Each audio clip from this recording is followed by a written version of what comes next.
All right, so now I'm going to show you how to set the smoker up. So it's a beautiful morning here at the moment. Just come around with me, I'll show you what we do. We've got our wood, our charcoal, our fire lighters to get the fire going. So come around here, I'll show you what I do. So when I build the fire, in here I'll create a bit of a gap. So I put 2 pieces of wood down side by side and I grab my charcoal just to give me a base for the fire.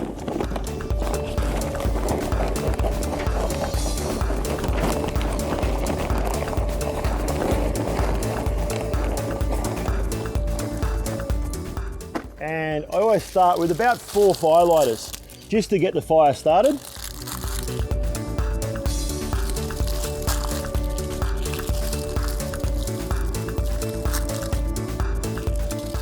Now with the wood, I'm going to build it now in a bit of a building, like a couple of horizontal ones.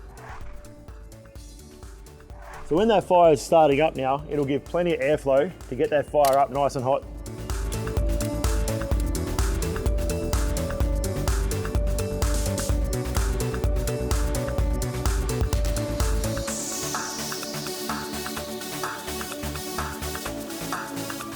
So I'll leave the smoker door open, so I want as much airflow as possible to get this fire roaring. All right guys, so with the offset smoker like I'm using here, I use this wood here, which is Australian native, so ironbark out of Queensland. So all vintage, at least 2 years old by the time I get it.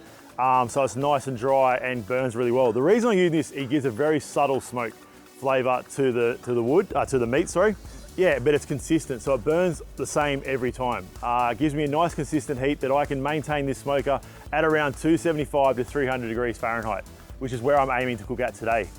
Other thing to remember guys, when we're cooking with a barbecue like this area here where the firebox is, gets very hot. So just be careful to make sure no little kids running around and want to touch it, especially while you're stuck at home with them at the moment.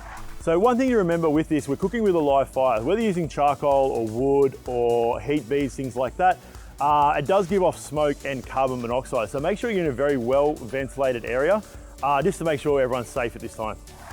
All right, so this fire's now been running for about 20 minutes, and you can see now all the wood has now caught alight. So now's the time to actually slow it down. I'll close the vent of the door of my fire door, and I'll move it over, and I leave it on this one about 1 inch out open. That gives me enough airflow to keep the fire going. Without trying to dampen it down too much. I like to run a very clean fire because a clean fire is clean flavors. If you start closing your vents too much and the fire starts to starve, I find that gives a very bitter smoke. So try and always have plenty of airflow.